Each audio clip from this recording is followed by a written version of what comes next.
Hello friends, नमस्कार। स्वागत है आपका हमारे YouTube channel classes for Rajasthan exams. और हम यहाँ पे पढ़ रहे थे राजस्थान का भूगोल। राजस्थान का भूगोल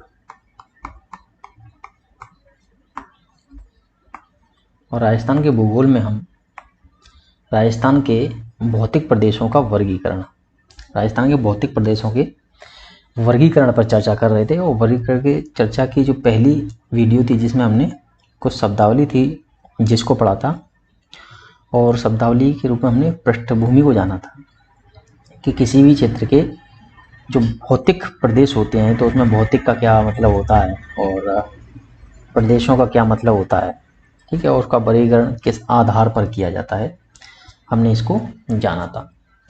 अब हम चलते हैं राजस्थान के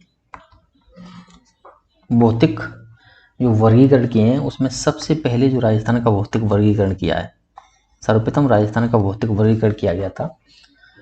वो वर्गीकरण करने वाले जो सबसे पहले जो विद्वान थे, उनका नाम है professor VC Mishra. Professor VC Mishra. Professor VC Mishra थे जिन्होंने सबसे पहले राजस्थान के भौतिक प्रदेशों का वर्गीकरण किया था। और प्रोफेसर जो वीसी मिश्रा थे, उन्होंने ये जो वर्गीकरण किया था वो 1968 ईस्वी में किया था। 1968 ईस्वी में उन्होंने एक पुस्तक लिखी थी जिसका नाम था राजस्थान का भूगोल। राजस्थान का भूगोल, इनकी पुस्तक का नाम था राजस्थान का भूगोल। इस राजस्थान का भूगोल नामक इस पुस्तक में इन्होंने राजस्थान के जो भौतिक प्रदेश थे उनका सबसे पहले इन्होंने वर्गीकरण किया था इसमें, ठीक है। और राजस्थान को इन्होंने टोटल 7 भौतिक प्रदेशों में बांटा था। कितने भौतिक प्रदेशों में? 7 भौतिक प्रदेशों में इन्होंने राजस्थान को बांटा था। तो राजस्थान का जो सबसे पहला वर्गीकरण किया था वो किया था प्रोफेसर वीसी मिश्रा के द्वारा किया गया। प्रोफेसर वीसी मिश्रा ने 1968 ईस्वी में राजस्थान को सबसे पहले भौतिक विभागों में बांटा, और इनकी पुस्तक का नाम था राजस्थान का भूगोल, जिसमें इन्होंने इस वर्गीकरण को पहली बार बताया। और राजस्थान को इन्होंने 7 भौतिक प्रदेशों में बांटा था। कितने बांटा? 7 भौतिक प्रदेशों में बांटा था। आइए हम देखते हैं कि इन्होंने कौन कौन से भौतिक प्रदेशों को, राजस्थान के कौन कौन से भौतिक प्रदेशों में इन्होंने राजस्थान को विभाजित किया था। इस तरीके से ये 7 भौतिक प्रदेश थे जिनका इन्होंने विभाजन किया था। आइए इनको देखते हैं कौन कौन। सबसे पहला वर्गीकरण ये वाला, ये जो क्षेत्र था इसको इन्होंने कहा था नहरी प्रदेश। सबसे पहले नहरी प्रदेश, सबसे पहला विभाजन उन्होंने किया था नहरी प्रदेश। ये जो हिस्सा है ये है नहरी प्रदेश। इसके बाद में दूसरा इन्होंने ये जो हिस्सा था ये वाला, इसको इन्होंने बांटा था पश्चिमी शुष्क प्रदेश। पश्चिमी शुष्क प्रदेश, पश्चिमी शुष्क प्रदेश नंबर 2। इसके बाद ये जो तीसरा वाला हिस्सा है ये वाला, इस हिस्से को इन्होंने नाम दिया था अर्ध शुष्क प्रदेश नंबर 3। अर्ध शुष्क प्रदेश। इसके बाद नंबर 4 ये वाला जो हिस्सा था नंबर 4, इसका नाम था अरावली प्रदेश। इस भाग को उन्होंने अरावली प्रदेश के नाम से विभाजित किया। इसके बाद में ये वाला जो हिस्सा है, ये वाला जो इलाका है, इस इलाके को इन्होंने विभाजित किया था नंबर 5 पूर्वी कृषि औद्योगिक प्रदेश। पूर्वी कृषि औद्योगिक प्रदेश, पूर्वी कृषि औद्योगिक प्रदेश, ठीक है। इसके बाद नंबर 6 ये वाला इलाका, इसको इन्होंने विभाजित किया था दक्षिणी पूर्वी कृषि प्रदेश। दक्षिणी पूर्वी कृषि प्रदेश, दक्षिण पूर्वी कृषि प्रदेश। और नंबर 7 ये वाला, इसका नाम रखा था चंबल बेसिन, चंबल बेसिन। इस तरीके से प्रोफेसर वीसी मिश्रा ने राजस्थान को 7 भौतिक प्रदेशों में विभाजित किया। ठीक। नंबर पहला नहरी प्रदेश, सबसे पहला नहरी प्रदेश। नंबर 2 उन्होंने पश्चिमी शुष्क प्रदेश। नंबर 3 अर्ध शुष्क प्रदेश, यानी कि ये नंबर 1, ये नंबर 2, ये नंबर 3 अर्ध शुष्क प्रदेश, ये नंबर 4 अरावली प्रदेश, नंबर 5 दक्षिण पूर्वी कृषि औद्योगिक प्रदेश, नंबर 6 दक्षिण में है तो दक्षिण पूर्वी कृषि प्रदेश, और ये नंबर 7 चंबल बेसिन। इस तरह से प्रोफेसर वीसी मिश्रा ने राजस्थान को 7 भौगोलिक प्रदेशों में विभाजित किया। अब हम एक एक भौगोलिक प्रदेश को देखते हैं, उसकी विशेषताओं को देखते हैं, उन्होंने उस समय क्या क्या विशेषता बताई थी इस भौगोलिक प्रदेशों की।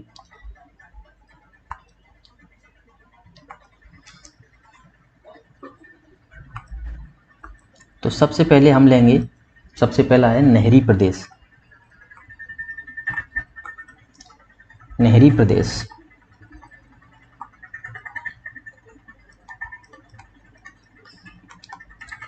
नहरी प्रदेश में सबसे पहले हम देखेंगे नहरी प्रदेश में कौन कौन से जिलों को रखा था उन्होंने। नहरी प्रदेश में श्री गंगानगर, नंबर 2 हनुमानगढ़,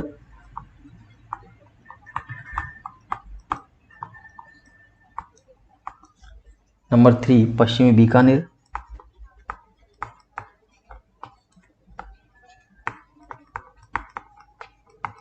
और नंबर 4 उत्तरी जैसलमेर।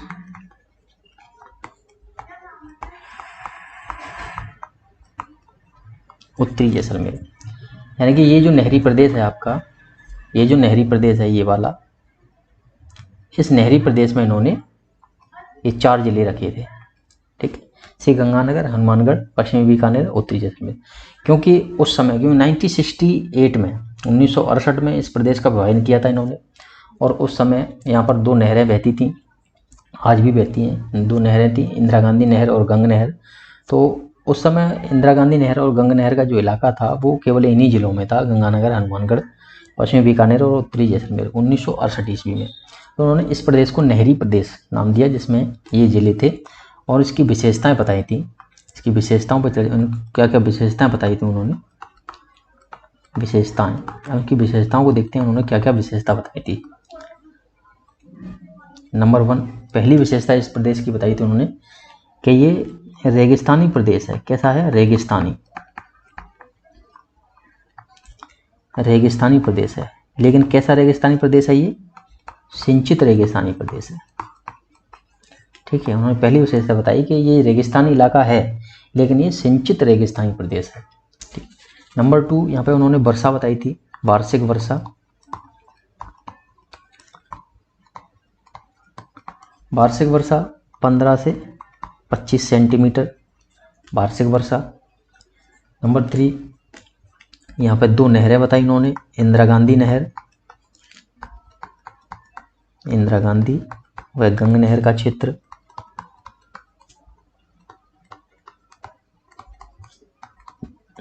इंदिरा गांधी व गंग नहर का क्षेत्र।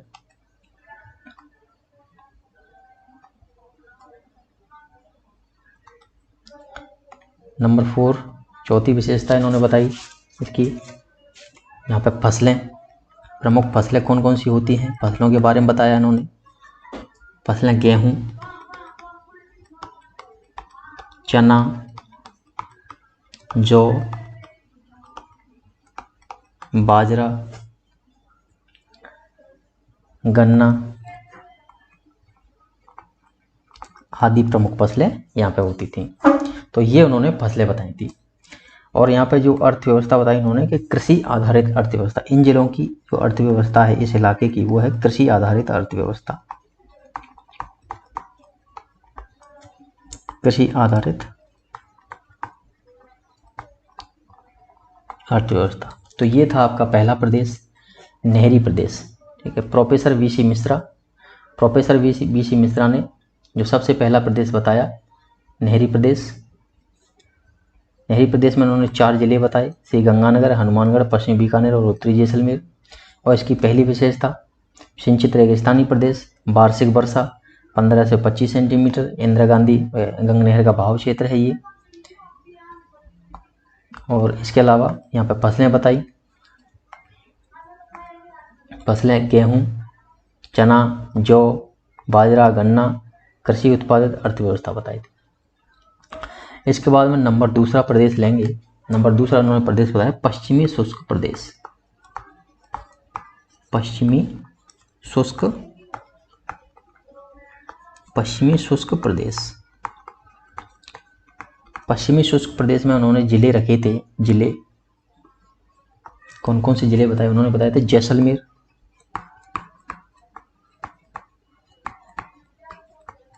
जैसलमेर, बाड़मेर,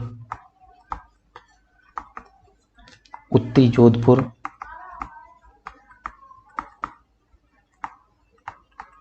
जैसलमेर, बाड़मेर, उत्तरी जोधपुर, दक्षिणी पूर्वी बीकानेर,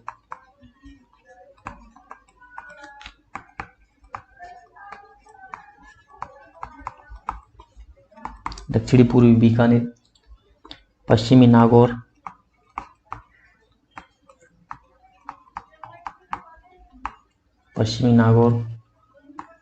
दक्षिणी पश्चिमी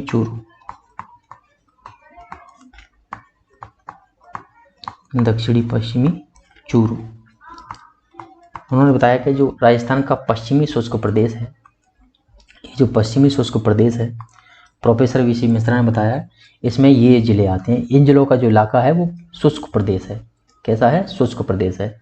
और इनकी इन्होंने विशेषता बताई थी।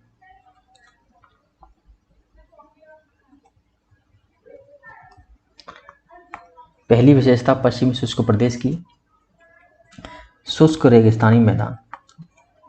यहाँ कैसा इलाका है? सूखा है और रेगिस्तानी इलाका है, शुष्क रेगिस्तानी मैदान। रेगिस्तानी मैदान तो है ही है, साथ ही साथ में ये सूखा रेगिस्तानी मैदान है, तो शुष्क रेगिस्तानी मैदान इन्होंने बताया। दूसरा, वार्षिक वर्षा।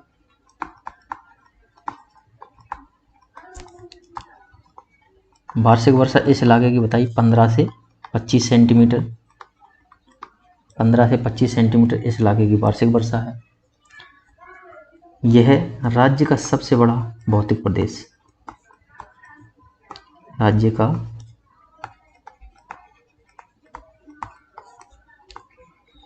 सबसे बड़ा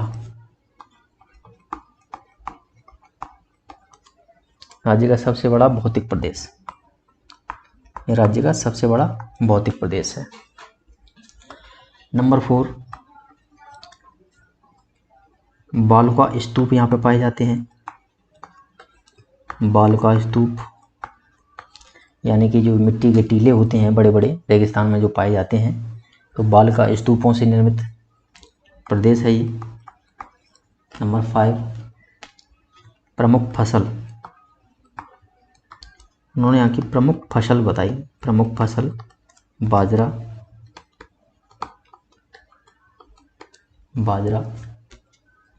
दाल व तिलहन। प्रमुख फसलों में बाजरा, दाल और तिलहन यहाँ की प्रमुख फसलें हैं। इसके बाद में यहाँ पर खनिज बताए उन्होंने, खनिज, और खनिजों में यहाँ पे बताया जिप्सम, प्राकृतिक गैस,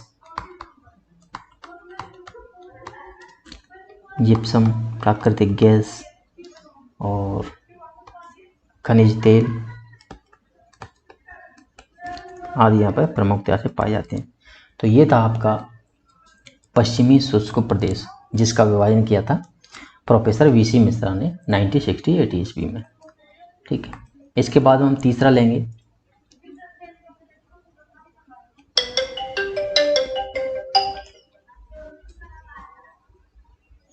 नंबर 3, तीसरा, अर्ध शुष्क प्रदेश।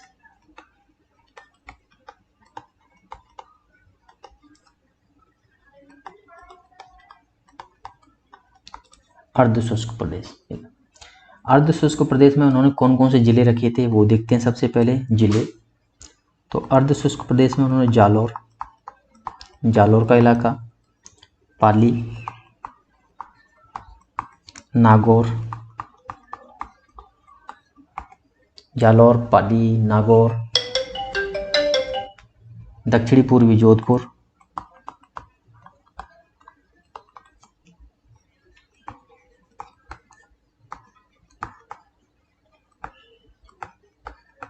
दक्षिणी पूर्वी जोधपुर, उत्तर पूर्वी चूरू,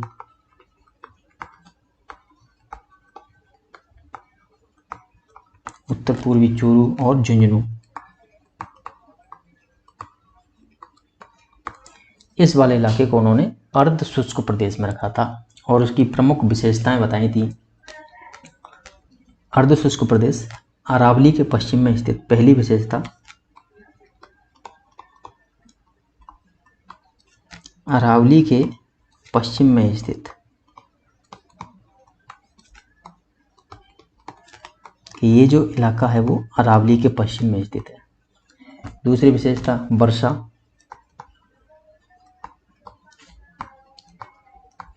वार्षिक वर्षा यहाँ की है 25 से 30 सेंटीमीटर, वार्षिक वर्षा बताई। नंबर 3, इस इलाके की पूर्वी सीमा, जो पूर्वी सीमा है वो 50 सेंटीमीटर वर्षा रेखा से निर्धारित होती है। इसकी जो पूर्वी सीमा है वो 50 सेंटीमीटर वर्षा रेखा से निर्धारित होती है।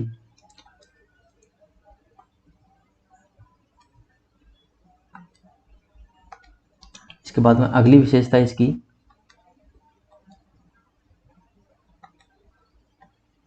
नंबर 4,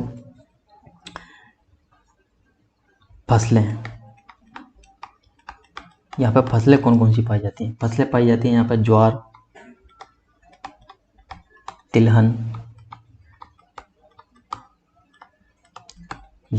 तिलहन, बाजरा यहाँ की प्रमुख फसलें हैं।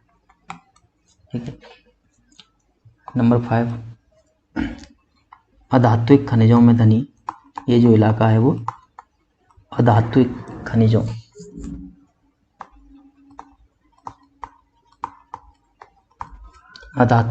में धनी, यानी कि यहाँ पे अधात्विक खनिज हैं वो प्रचुर मात्रा में पाई जाती हैं। इसके बाद में अगला जो प्रदेश बताया, नंबर 4, चौथा जो भौगोलिक प्रदेश जो प्रोफेसर वीसी मिश्रा ने जिसका निर्धारण किया था, तो अरावली प्रदेश।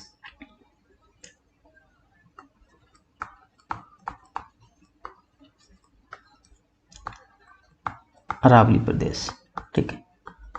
और इन्होंने अरावली प्रदेशों में या अरावली प्रदेश में जो जिले रखे थे, ये जिले बताए थे, उनको देखते हैं। उन्होंने बताया उदयपुर,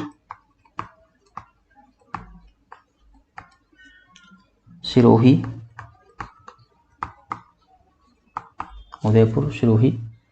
दक्षिणी पूर्वी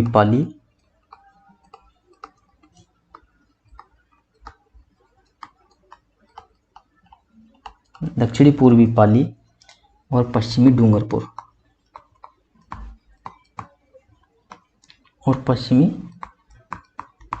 डूंगरपुर।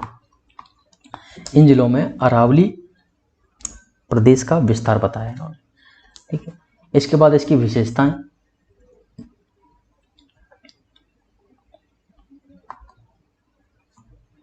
विशेषताओं को देखते हैं। इसकी विशेषताएं कौन कौन सी बताई थी उन्होंने? तो पहली विशेषता,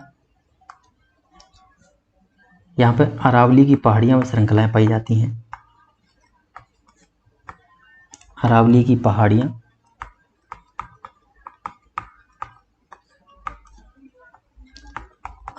पहाड़ियां व श्रृंखलाएं पाई जाती हैं।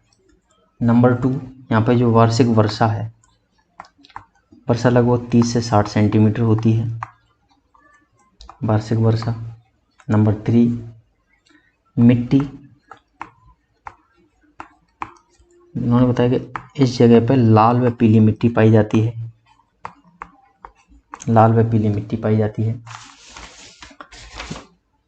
नंबर 4, खनिज संपदा में धनी।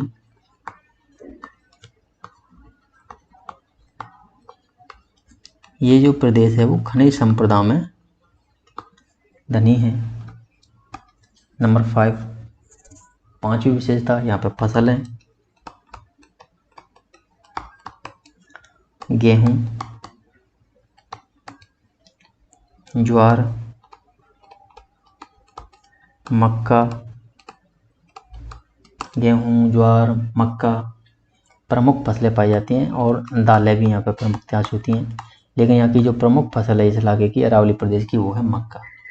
ठीक है। इसके बाद में नंबर 5,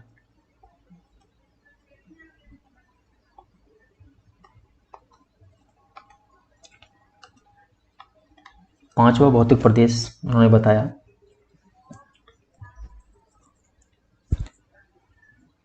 पूर्वी कृषि औद्योगिक प्रदेश। पूर्वी कृषि औद्योगिक प्रदेश। पूर्वी कृषि औद्योगिक प्रदेश। पूर्वी कृषि औद्योगिक प्रदेश में जो जिले हैं वो जिले हैं जयपुर, अजमेर, भीलवाड़ा। जयपुर, अजमेर, भीलवाड़ा, बूंदी, सवाई माधोपुर,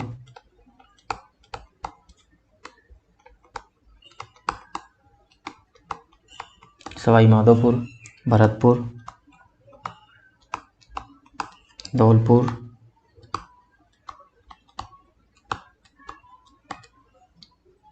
अलवर, दौसा आदि जिलों का जो भाग है वो पूर्वी कृषि औद्योगिक प्रदेश के अंतर्गत आता है। और इस प्रदेश की उन्होंने प्रमुख विशेषताएं बताई थी। यह जो इलाका है वह मैदानी व पठारी भाग है, मैदानी व पठारी अर्ध शुष्क प्रदेश। इसको भी उन्होंने अर्ध शुष्क प्रदेश के अंतर्गत रखा है, मैदानी व पठारी अर्ध शुष्क प्रदेश। ठीक है। नंबर 2, यहाँ पे वर्षा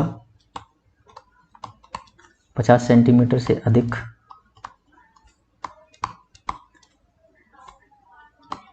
वर्षा 50 सेंटीमीटर से अधिक।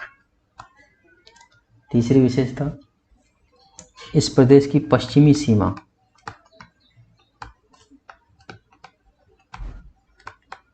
50 सेंटीमीटर वर्षा रेखा से निर्धारित। 50 सेंटीमीटर वर्षा रेखा से निर्धारित है इसकी सीमा।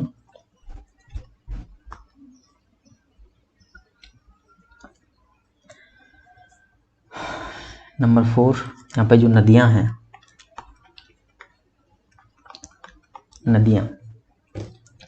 बनास व सहायक नदियों का प्रवाह क्षेत्र। बनास व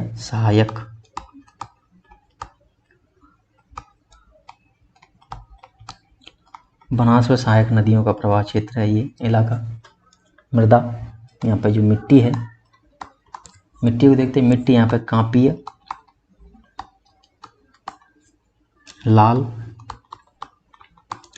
लाल व पीली मृदा, कांपीय लाल व पीली मृदा पाई जाती है इस इलाके में। यहाँ पे प्रमुख रूप से कृषि व उद्योग पाए जाते हैं। नंबर 7, यहाँ की प्रमुख फसलों में गेहूं, ज्वार,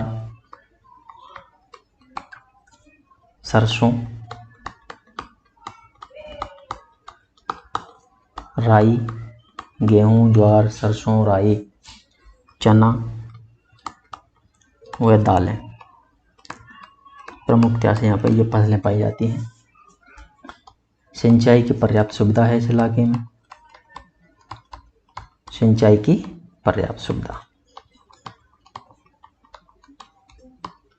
ये प्रमुख विशेषताएं इस इलाके की प्रोफेसर वीसी मिश्रा के द्वारा बताई गई।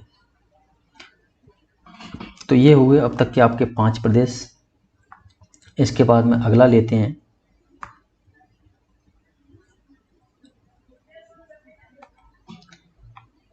नंबर 6 जो भौगोलिक प्रदेश है वो है दक्षिणी पूर्वी कृषि प्रदेश। दक्षिणी पूर्वी कृषि प्रदेश। दक्षिणी पूर्वी कृषि प्रदेश। अब दक्षिणी पूर्वी कृषि प्रदेश में कौन कौन से जिले? पूर्वी डूंगरपुर,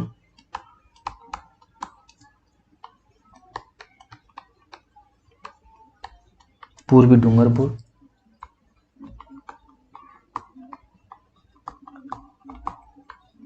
बांसवाड़ा,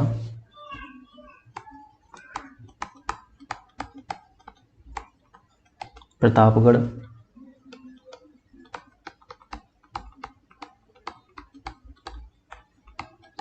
चित्तौड़गढ़, कोटा,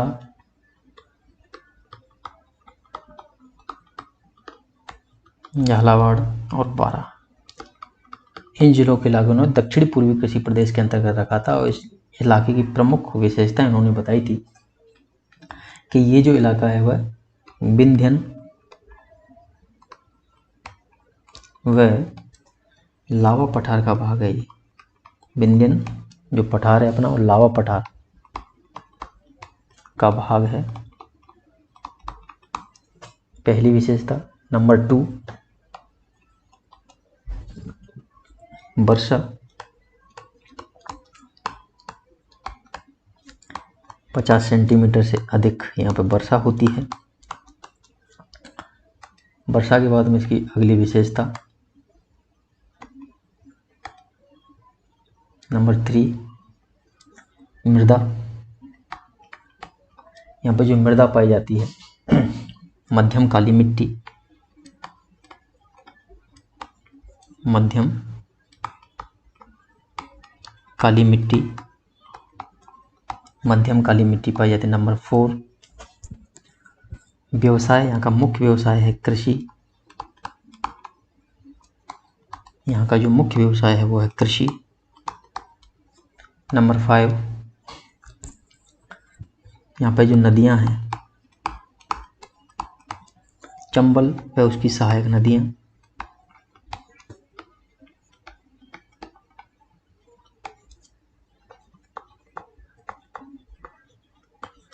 चंबल व उसकी सहायक नदियां यहाँ पर पाई जाती हैं।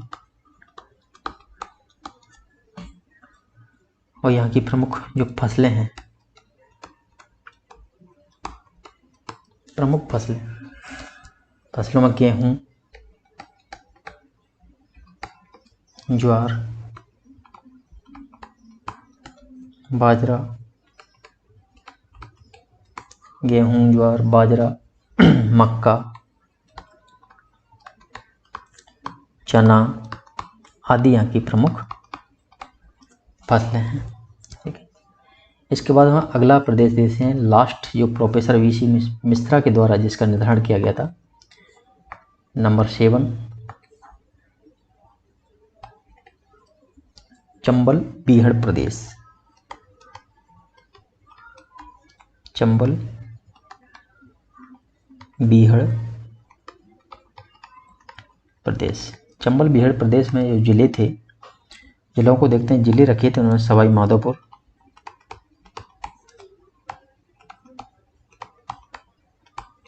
सवाई माधोपुर, करौली व धौलपुर। इस इलाके को उन्होंने चंबल बीहड़ प्रदेश में रखा था और इसकी प्रमुख विशेषताएं बताई थी। पहली, चंबल के सहारे स्थित प्रदेश।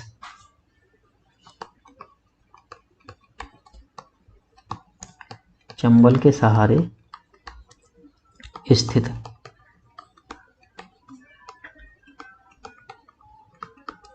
प्रदेश। नंबर 2, यहाँ पे बीहड़ों की अधिकता है, बीहड़ों की अधिकता, बीहड़ों की अधिकता। नंबर 3, प्रदेश में नवीन कांपीय जमावों की उपस्थिति, यानी कि जो नई मिट्टी है, नदियों के द्वारा जिस मिट्टी का जमाव होता है लाकर, उसको बोलते हैं नवीन कांपीय मिट्टी। तो नवीन कांपीय जमावों की उपस्थिति इस प्रदेश में देखने को मिलती है। अगली विशेषता इसकी बताई थी उन्होंने, नंबर 4,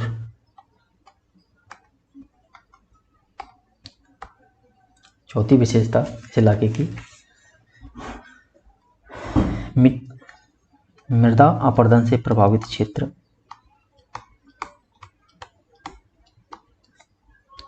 मृदा अपरदन से प्रभावित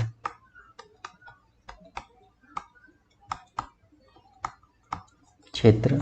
नंबर 5, वर्षा 50 सेंटीमीटर से अधिक।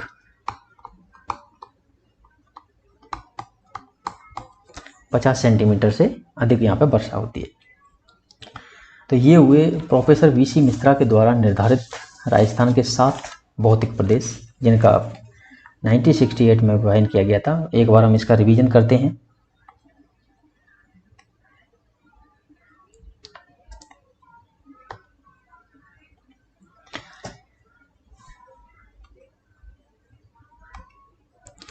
राजस्थान के जो भौतिक प्रदेश हैं, उन भौतिक प्रदेशों का सबसे पहले जो वर्गीकरण किया गया था, वो किया गया था प्रोफेसर वीसी मिश्रा के द्वारा। इनका वर्गीकरण किया गया था 1968 ईस्वी में। इसका वर्गीकरण किया था प्रोफेसर वीसी मिश्रा ने, और उन्होंने, उनकी पुस्तक का नाम था, उनकी बुक का नाम था, उनकी बुक थी राजस्थान का भूगोल।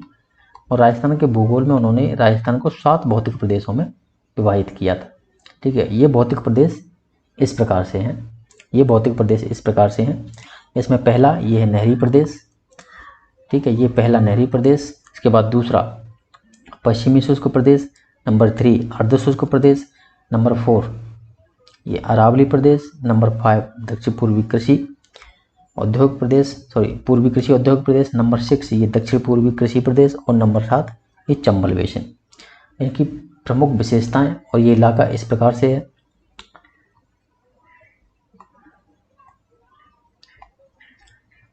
सबसे पहला नहरी प्रदेश। अगर हम नहरी प्रदेश को देखें, नहरी प्रदेश वाला जो भाग है, अगर उसको देखें, ये अपना राजस्थान है। ठीक है, ये राजस्थान का इलाका है।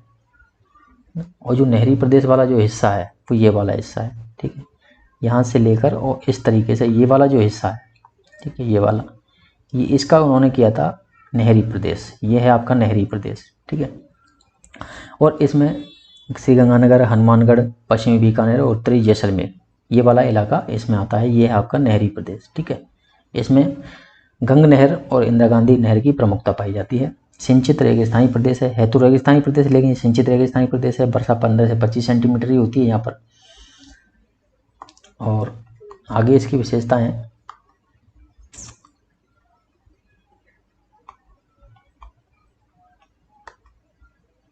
यहाँ की जो फसलें हैं, गेहूँ, चना, जौ, बाजरा, गन्ना, कृषि आधारित अर्थव्यवस्था यहाँ पे पाई जाती है। ठीक है, इसके बाद में लिए हमने पश्चिमी शुष्क प्रदेश। नंबर 2 पश्चिमी शुष्क प्रदेश। अगर पश्चिमी शुष्क प्रदेश को देखें तो ये अपना राजस्थान का मैप है, और इसमें पश्चिमी शुष्क प्रदेश, ये जो इलाका था आपका नहरी प्रदेश, और ये जो इलाका है ये वाला, इसको उन्होंने रखा था पश्चिमी शुष्क प्रदेश में। ठीक है, पश्चिमी शुष्क प्रदेश। इस इलाके में जो जिले थे उनकी उपस्थिति इस प्रकार से थी कि जैसलमेर, बाड़मेर, उत्तरी जोधपुर, दक्षिणी पूर्वी बीकानेर, पश्चिमी नागौर, दक्षिणी पश्चिमी चूरू वाला इलाका इस क्षेत्र में आता था। ठीक है, और इसकी प्रमुख विशेषताओं में ये शुष्क रेगिस्तानी मैदान है। यहाँ पे वार्षिक वर्षा 15 से 25 सेंटीमीटर।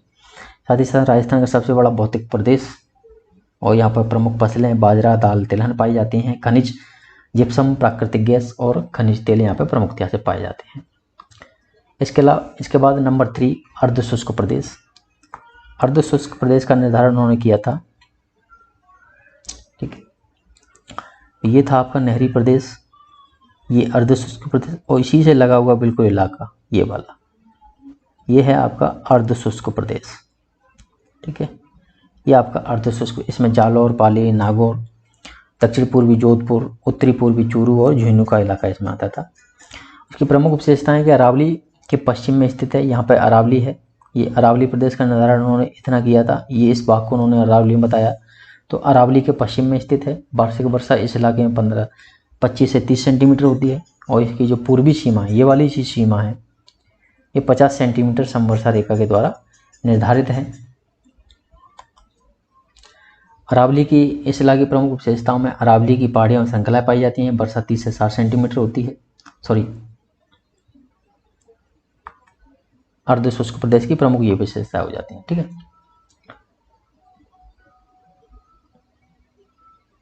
इसके अलावा हम चौथा लेते हैं अरावली प्रदेश। यह है अपना अरावली प्रदेश। देखो, अरावली प्रदेश का निर्धारण उन्होंने किया था इस वाले इलाके में। इस वाले इलाके में उन्होंने अरावली प्रदेश का निर्धारण किया था। इसमें उदयपुर, सिरोही, दक्षिण पूर्वी पाली, पश्चिमी डूंगरपुर आदि जिलों का इसमें रखा था। और इसकी प्रमुख विशेषताएं अरावली और अरावली की जो पहाड़ियाँ हैं, श्रृंखलाएँ, वो इस इलाके में पाई जाती हैं। और यहाँ पर वार्षिक वर्षा 30 से 60 सेंटीमीटर। यहाँ पर मिट्टी लाल व पीली मिट्टी पाई जाती है। और खनिज संपदा में धनी प्रदेश है। फसलें गेहूँ, ज्वार और मक्का दालें पाई जाती हैं यहाँ पर। इसके बाद में नंबर 5 पूर्वी कृषि औद्योगिक प्रदेश, जिसमें जयपुर, अजमेर, भीलवाड़ा, सवाई माधोपुर, भरतपुर, धौलपुर, अलवर, दौसा आदि जिले इसमें आते हैं। और इसकी प्रमुख विशेषताओं में मैदानी पठारी शुष्क प्रदेश है। ये यहाँ पर वर्षा 50 सेंटीमीटर से अधिक होती है। पश्चिमी जो सीमा है इसकी वो 50 सेंटीमीटर रेखा से निर्धारित है। और यहाँ की जो नदियाँ हैं वो नदियाँ बनास और सहायक नदियाँ यहाँ पर पाई जाती हैं। मृदा कांपी लाल मिट्टी पाई जाती है। कृषि व उद्योगों से ढका हुआ प्रदेश है ये। और यहाँ पर फसलें हैं वो गेहूँ, ज्वार, सरसों, राई, चना व दालें और सिंचाई की पर्याप्त सुविधा यहाँ पे उपलब्ध है। नंबर 6 दक्षिण पूर्वी कृषि प्रदेश। दक्षिण पूर्वी कृषि प्रदेश का निर्धारण उन्होंने किया था प्रोफेसर वीसी मिश्रा ने। ये जो इलाका है ये वाला, इस इलाके को उन्होंने दक्षिण पूर्वी कृषि प्रदेश के रूप में, इसमें पश्चिमी डूंगरपुर, बांसवाड़ा, प्रतापगढ़, चित्तौड़, कोटा, झालावाड़ और 12 जिले आते हैं।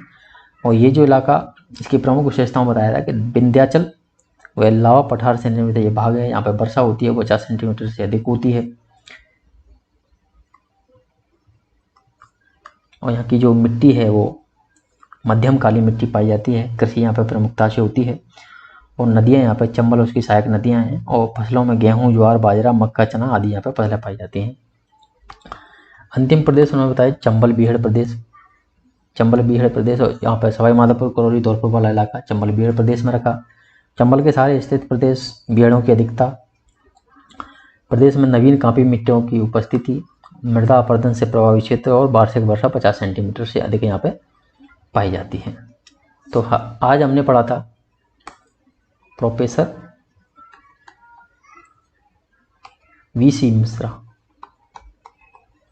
वीसी मिश्रा के द्वारा निर्धारित राजस्थान के भौगोलिक प्रदेश। कल हम पढ़ेंगे प्रोफेसर रामलोचन शर्मा, प्रोफेसर रामलोचन के द्वारा राजस्थान के जो भौगोलिक प्रदेशों का निर्धारण किया गया था 1971 में, उसके बारे में पूरी डिटेल के साथ में हम कल अध्ययन करेंगे। तो आज का हमारा लेक्चर यहीं समाप्त होता है। आप सभी दोस्तों से निवेदन है कि हमारे वीडियोज़ को अगर आपको पसंद आता है तो हमारे वीडियोज़ को लाइक ज़रूर करें, साथ ही साथ में हमारे चैनल को सब्सक्राइब करें और इसको अपने दोस्तों के साथ में शेयर ज़रूर करें। जय हिंद, जय भारत दोस्तों।